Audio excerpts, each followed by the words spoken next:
Knowledge Park, the Creative School. Admissions are open from LKG to 10th standard. Free uniform for new admission students. Public School English Medium. Admissions are open. Nursery to higher classes. Government employees को RSS की rally में देख DSS taluka president Mahadev Gaekwad ने उठाया सवाल और उन्हें dismiss करने की मांग। नमस्कार, मैं वर्षा रानी, आप देख रहे हैं बीके न्यूज। बीके न्यूज में आपका स्वागत है। बसो कल्याण सिटी में 14 अक्टूबर 2025 को आरएसएस की 100 साल पूरे होने पर वॉलंटियर्स की भव्य रैली निकाली गई थी। इस रैली में गवर्नमेंट एम्प्लॉयज भी शामिल थे। इसे देख डीएसएस तालुका प्रेसिडेंट ने सवाल उठाते हुए सरकार से मांग की कि तुरंत इन ऑफिसर्स को डिसमिस किया जाए। आरएसएस के रैली में बसो कल्याण गवर्नमेंट निलंबिका गर्ल्स कॉलेज के प्रिंसिपल अशोक रेड्डी और वेटरनरी ऑफिसर बसो कल्याण डॉक्टर अनंत पाटिल इस रैली में शामिल थे। गवर्नमेंट एम्प्लॉयज को किसी भी प्राइवेट संघ का प्रतिनिधि बनने की अनुमति नहीं है, लेकिन बसो कल्याण के 2 गवर्नमेंट एम्प्लॉय, जहां एक कॉलेज प्रिंसिपल और दूसरा वेटरनरी डॉक्टर, इस रैली में मौजूद थे। इसको लेकर डीएसएस तालुका प्रेसिडेंट महादेव गायकवाड़ ने इनका विरोध करते हुए जल्द ही इन दोनों को डिसमिस किया जाए, वरना आने वाले दिनों में तालुका और डिस्ट्रिक्ट लेवल में प्रोटेस्ट किया जाएगा। साथ ही एमएलए शन्नू सालगार द्वारा किए गए शर्टलेस प्रोटेस्ट पर भी सवाल उठाया और सोशल मीडिया पर टीपू सुल्तान चौक को लेकर बीजेपी कार्यकर्ता कृष्णा गोने द्वारा दिए गए स्टेटमेंट की निंदा करते हुए कहा कि टीपू सुल्तान अपने दौर में दलित महिलाओं को सम्मान दिलवाया था। AR के Giri silk and sari, 7 heaven golden super mart 50% off, winter sale, Nepali sweater वाला, lady gents and kids, city के टूरिस्ट लॉज और हरड़ा चौक बसवा कल्याण सम्मान दिलवाया था।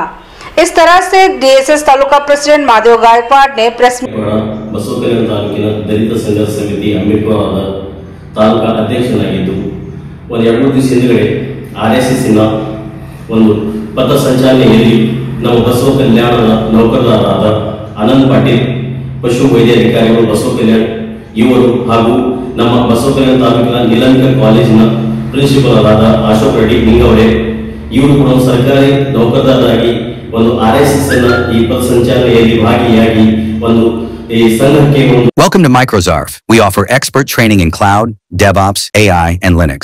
Microzarf, empowering future engineers. Enroll now. ಪ್ರೋತ್ಸಾಹ ಕೆಲಸ ಮಾಡುತ್ತಾರೆ. ಇವರು ಒಂದು ಸರ್ಕಾರದ ವೇತನ ಪಡೆದು ಒಂದು ಸಂಘಕ್ಕೆ ಸಪೋರ್ಟ್ ಮಾಡೋ ಕೆಲಸ ಮಾಡುತ್ತಿದ್ದಾರೆ ಬಸವ ಕಲ್ಯಾಣದಲ್ಲಿ. ಇವರಿಗೆ ಒಂದು ತಕ್ಕ ಶಿಕ್ಷೆ ಸಿಗಬೇಕು. ಇವರು ನೌಕರಿಯಿಂದ ವಜಾ ಮಾಡಿಸಬೇಕು ಸರ್ಕಾರ ಹಾಗೂ ಇದಕ್ಕೆ ಸಂಬಂಧಪಟ್ಟಂತ ಅಧಿಕಾರಿಗಳು. ನಾವು ಈ ರೀತಿ ಈ ಇವರಿಗೆ ಕಠಿಣವಾದ ಒಂದು ಸೂಕ್ತವಾದ ಕ್ರಮ ಕೈಗೊಂಡಿಲ್ಲ ನಾವು ತಾಲೂಕಿನಲ್ಲಿ, ಜಿಲ್ಲೆಯಲ್ಲಿ, ಒಂದು ರಾಜ್ಯದಲ್ಲಿ ನಮ್ಮ ಸಂಘಟನೆ ವತಿಯಿಂದ ಬಹಳ ದೊಡ್ಡ ಪ್ರಮಾಣದ ಏನಪ್ಪಾ ಅಂತಂದ್ರ ಒಂದು ಸ್ಟ್ರೈಕ್ ಮಾಡ್ತೀವಿ ಅಂತ ಹೇಳಿ ಈ ಮೀಡಿಯಾ ಮುಖಾಂತರ ಹೇಳುತ್ತೇನೆ. ಅದೇ ರೀತಿಯಾಗಿ ಮೊನ್ನೆ ನಮ್ಮ ಬಸವ ಕಲ್ಯಾಣದಲ್ಲಿ ಮಾನ್ಯ ಶಾಸಕರು ಬೆಳೆಯ ಪರಿಹಾರದ ಬಗ್ಗೆ ಒಂದು ಪ್ರತಿಭಟನೆ ಮಾಡಿರುತ್ತಾರೆ. ಈ ವಿಷಯದ ಬಗ್ಗೆ ಒಂದು ತಿಂಗಳ ಹಿಂದೆ ಸಿಎಂ ಅವರಿಗೆ ಜಯಸಿಂಗ್ ಅವರು ಒಂದು ಮನೋಪತ್ರ ಬರೆದಿದ್ದಾರೆ ಬೆಳೆ ಹಾನಿ ಬಗ್ಗೆ.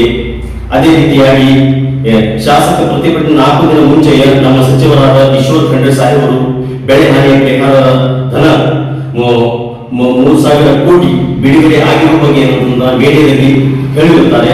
ಆದರೂ ಕೂಡ ಇವರು ಒಂದು ನಮ್ಮ ಬಸವ ಕಲ್ಯಾಣದ ರೈತರಿಗೆ ತಗೊಂಡು ಒಂದು ಪ್ರತಿಭಟನೆ ಮಾಡಿರುತ್ತಾರೆ. ಆ ಪ್ರತಿಭಟನೆಯಲ್ಲಿ ಚಪ್ಪು ಹೊಡ್ಕೊಳ್ಳೋದು, ಆಮೇಲೆ ಏನು ಹುಚ್ಚುಸ್ತರ ಮಾಡೋ ಕೆಲಸ ಮಾಡಿಬಿಡ್ತಾರೆ. ಇವರು ನಮ್ಮ ಬಸವ ಕಲ್ಯಾಣದಲ್ಲಿ ಯಾವ್ದಾದ್ರು ಅಭಿವೃದ್ಧಿ ಕೆಲಸ ಮಾಡಿದ ಇವರು ಬರೀ ಏನಂತ ಹಳ್ಳ ಹಾಕುವುದು, ಹಾವು ಹಿಡಿಯುವುದು, ಒಂದು ಜಾತಿ ಬಗ್ಗೆ ಜಗಳ ಹಚ್ಚುವುದು, ಒಂದು ಜಾತಿ ನಿಂದನೆ ಮಾಡುವುದು, ಮುಸ್ಲಿಂ ಅನ್ನೋದು, ಹಿಂದೂ ಅನ್ನೋದು, ಹಾಗೆ ಏನಂತಂದ್ರ ಒಂದು ಯಾವುದೇ ಒಂದು ವಿಷಯಕ್ಕೆ ಟೋಟಲ್ ಆಗಿ ಬಸವ ಕಲ್ಯಾಣದ ಶಾಸಕರು ಬಂದಿರುವುದು, ಒಂದು ಗೋಹತ್ಯೆ ಬಗ್ಗೆ ಮಾತಾಡ್ತಾರ, ಮುಸ್ಲಿಮರಿಗೆ ಈ ರೀತಿ ಮಾತಾಡ್ತಾರ. ಒಟ್ಟಾರೆ ಬಸವ ಜಾತಿವಾದ ವ್ಯವಸ್ಥೆ ಏನಂತಂದ್ರ ಈ ಬಸವನ ನಾಡಿನಲ್ಲಿ ಒಂದು ವ್ಯವಸ್ಥೆ ಮಾಡುತ್ತಿದ್ದಾರೆ. ಇವರಿಗೆ ಶಾಸಕರು ಬಸವ ಕಲ್ಯಾಣ ರೈತರಿಗೆ ಒಂದು ಯಾವ್ದಾದ್ರು ಒಂದು ಹೊಲಕ್ಕೆ ಹೋಗಿ ಭೇಟಿಯಾಗಿ ಒಂದು ಬೆಳೆಯನ್ನು ಹಾನಿಯ ಬಗ್ಗೆ ಅಂತ ವೀಕ್ಷಣೆ ಮಾಡಿಲ್ಲ. ಆಮೇಲೆ ನಮ್ಮ ಬಿಹಾರ ಮತ್ತು ರಾಜಸ್ಥಾನದಲ್ಲಿ ಬೆಳೆ ಪ್ರವಾಹದಿಂದ ಅಲ್ಲಿ ಬೆಳೆ ಹಾನಿ ಆಗಿದ್ದರೆ ಅಲ್ಲಿ ಏನಂತಂದ್ರ ಕೇಂದ್ರದಿಂದ NDRF ಮತ್ತು SDRF ನಿಂದ ಹಣಗಳನ್ನು ಬಿಡುಗಡೆ ಮಾಡಿ ಆ ರಾಜ್ಯಕ್ಕೆ ಏನಂತಂದ್ರ ಒಂದು ಪರಿಹಾರವನ್ನು ಕೊಟ್ಟು ಒಂದು ವ್ಯವಸ್ಥೆ ಮಾಡಿರ್ತಾರೆ. ಆದ್ರೆ ನಮ್ಮ ಬಸವ ಕಲ್ಯಾಣದ ಶಾಸಕರು ಕೇಂದ್ರ ಸರ್ಕಾರದಲ್ಲಿ ಬಿಜೆಪಿ ಸರ್ಕಾರ, ಇವರು ಸರ್ಕಾರ ಇದೆ, ಆ ಸರ್ಕಾರಕ್ಕೆ ಏನಪ್ಪಾ ಅಂತಂದ್ರ NDRF ಮತ್ತು SDRF ಏನಪ್ಪಾ ಅಂತಂದ್ರ ಒಂದು ಮಣಿಪತ್ರ ಕೂಡ ಬಂದಿಲ್ಲ. ಆದ್ರೆ ರೈತರ ಮುಂದೆ ನಾವು ರೈತರ ಅಭಿಮಾನ, ರೈತರ ಬಗ್ಗೆ ಕಾಳಜಿ ವಹಿಸುತ್ತೇನೆ, ನಾನು ರೈತರ ಬಗ್ಗೆ ಏನಂತಂದ್ರೆ ಒಂದು ಕಾಳಜಿ ವಹಿಸ್ಕೊಂಡು ಹೋಗ್ತೇನೆ ಅಂತಂದ್ರೆ ಒಂದು ರೈತರಿಗೆ ಹುಚ್ಚು ಮಾಡಿ ಅಂತಂದ್ರೆ ಒಂದು ಭಾಷಣ ಮಾಡುವ ಕೆಲಸ ಮಾಡುತ್ತಿದ್ದಾರೆ. ಇವರು ಬಸವ ಕಲ್ಯಾಣದಲ್ಲಿ ಹೋದ ಇದರಲ್ಲಿ ಬಕ್ರೀದ್ನಲ್ಲಿ ಒಂದು ಗೋಹತ್ಯೆ ಮಾಡುವ ಬಗ್ಗೆ ಮಾತನಾಡುತ್ತಾರೆ. ಆದರೆ ನಮ್ಮ ವಿಶ್ವದಲ್ಲಿಯೇ ನಮ್ಮ ಭಾರತ ದೇಶವು 2ನೇ ಸ್ಥಾನದಲ್ಲಿದೆ ಮಾಂಸ ಏನಂತಂದ್ರೆ ಮಾರಾಟ ಮಾಡುವ ಹಂತ. ನಾವು ವಿಶ್ವಕ್ಕೆ ಕ್ಯಾರಿ ಮಾಡಿದ್ರೆ ನಮ್ಮ ಬಸವಕ್ಕೆ ನಮ್ಮ ದೇಶವು ಬೀಫ್ ಮಾರಾಟ ಮಾಡುವಲ್ಲಿ ವಿದೇಶಗಳಿಗೆ ಕಳಿಸುವ ಏನಂತಂದ್ರೆ 3ನೇ ಸ್ಥಾನವಿದೆ ಮತ್ತು ಅದಕ್ಕೆ GST 0 ಇದೆ. ಈ ರೀತಿಯಿಂದ ನಿಮ್ಮ ಕೇಂದ್ರ ಸರ್ಕಾರ ಅಳವಡಿಸ್ಕೊಂಡು ಹೋಗಿದೆ. ಆದ್ರೆ ಏನಂತಂದ್ರೆ ಒಂದು ಬಸವ ಕಲ್ಯಾಣದಲ್ಲಿ ಗೋಹತ್ಯೆ ಬಗ್ಗೆ ಮಾತಾಡ್ತೀರಾ? ಇವತ್ತು ಕೇಂದ್ರ ಬಿಜೆಪಿ ಸರ್ಕಾರ ಇದೆ, ಬಿಜೆಪಿ ಸರ್ಕಾರ ಇದು ಮಾಡಿ ಅದು ಬಿಟ್ಟಿಂದ ಹುಚ್ಚಿಸ್ತಾರ ಬಸವ ಕಲ್ಯಾಣ ಏನೇನೋ ಹುಚ್ಚಿಸ್ತಾರ ಮಾತಾಡ್ತೀರಾ? ಅದೇ ಮತ್ತೆ ಏನಂತಂದ್ರ ಬಸವ ಕಲ್ಯಾಣದಲ್ಲಿ ಒಂದು ಮೊನ್ನೆ ಟಿಪ್ಪು ಸುಲ್ತಾನ್ ಚೌಕದ ಬಗ್ಗೆ ಏನಪ್ಪ ಅಂತಂದ್ರ ಒಂದು CMCಯಲ್ಲಿ ಒಂದು ಗಲಾಟೆ ಆಗಿರ್ತದೆ. ಆ ಗಲಾಟೆ ಬಗ್ಗೆ ಏನಂತಂದ್ರ ಈ ನಮ್ಮ ಬಸವ ಕಲ್ಯಾಣದ ಬಿಜೆಪಿಯ ಒಂದು ಕಾರ್ಯಕರ್ತರಾಗಿದ್ದ ಕೃಷ್ಣ ಗೋಡೆ ಅವರು ಟಿಪ್ಪು ಸುಲ್ತಾನ್ ಚೌಕ್ ಏನಂತಂದ್ರ ಬಸವ ಕಲ್ಯಾಣದಲ್ಲಿ ಚೌಕ್ ಮಾಡುವುದಿಲ್ಲ ಅಂತ ಹೇಳಿ ಅವರು ಏನಂತಂದ್ರ ಒಂದು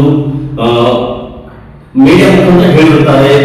ಆದ್ರೆ ಅವ್ರನ್ನ ಹೇಳಕ್ಕೆ ಇಷ್ಟಪಡ್ತೀನಿ ಏನಂತಂದ್ರೆ ಟಿಪ್ಪು ಸುಲ್ತಾನ್ ರಾಜ್ಯದಲ್ಲಿ ಅವರ ಒಂದು ಶಾಸನದಲ್ಲಿ ಟಿಪ್ಪು ಸುಲ್ತಾನ್ ಶಾಸನದಲ್ಲಿ ನಮ್ಮ ಭಾರತ ದೇಶದ ಮಹಿಳೆಯರಿಗೆ ಏನಂತಂದ್ರ ನಮ್ಮ ಏನು ಅಲ್ಪಸಂಖ್ಯಾತರು ಮತ್ತು ನಮ್ಮ SCಗೆ ಸಂಬಂಧಪಡ್ತಾರ ಮಹಿಳೆಯರಿಗೆ ಅವರಿಗೆ ಎದೆ ಮುಚ್ಚುವುದಕ್ಕೆ ಅವರಿಗೆ ಟ್ಯಾಕ್ಸ್ ಇತ್ತು. ಎದೆ ಮುಚ್ಚಬೇಕಾದ್ರೆ ಈ ವ್ಯವಸ್ಥೆ ಏನಪ್ಪ ಅಂತಂದ್ರ ಮಹಿಳೆಯರಿಗೆ ಒಂದು ತನ್ನ ಅಂಗಾಂಗವನ್ನು ಮುಚ್ಚಿಕೊಳ್ಳುವ ವ್ಯವಸ್ಥೆ ಏನಂತಂದ್ರ ಅವ್ರಿಗೆ ಬಟ್ಟೆಯನ್ನು ಕೊಟ್ಟು ಮಾಡಿ ಒಂದು ಟಿಪ್ಪು ಸುಲ್ತಾನ್ ತನ್ನ ರಾಜ್ಯದಲ್ಲಿ ವ್ಯವಸ್ಥೆ ಮಾಡಿರ್ತಾರೆ. ಇದು ಏನಂತ ತಮಗೆ ತಿಳಿಬೇಕು. ತಾವು ಏನೋ SC ಸಮುದಾಯಕ್ಕೆ ಸಂಬಂಧಪಡ್ತಿರೋ ತಾವು ಆ ಎಂತ ವ್ಯವಸ್ಥೆ ಏನಂತಂದ್ರ ಟಿಪ್ಪು ಸುಲ್ತಾನ್ ಮಾಡಿರ್ತಾರೆ.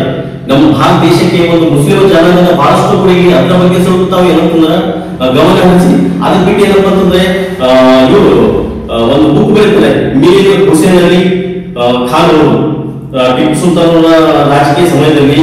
ಆ ಬುಕ್ ಹೆಸರು history of Tipu Sultan book ಅಂತಿದೆ. ಅದನ್ನು ಹುಡುಕೊಳಿತಾವು. ಅವ್ರು ಏನಂತಂದ್ರ ಒಂದು ನಮ್ಮ ಭಾರತ ದೇಶದ ಮಹಿಳೆಯರಿಗೆ ಮತ್ತು SC ಸಮಾಜದ ಮಹಿಳೆಯರಿಗೆ ಏನಂತಂದ್ರ ಒಂದು ಎದೆ ಮುಚ್ಚಿಕೊಳ್ಳುವ ವ್ಯವಸ್ಥೆ ಬಟ್ಟೆ ವ್ಯವಸ್ಥೆ ಮಾಡಿ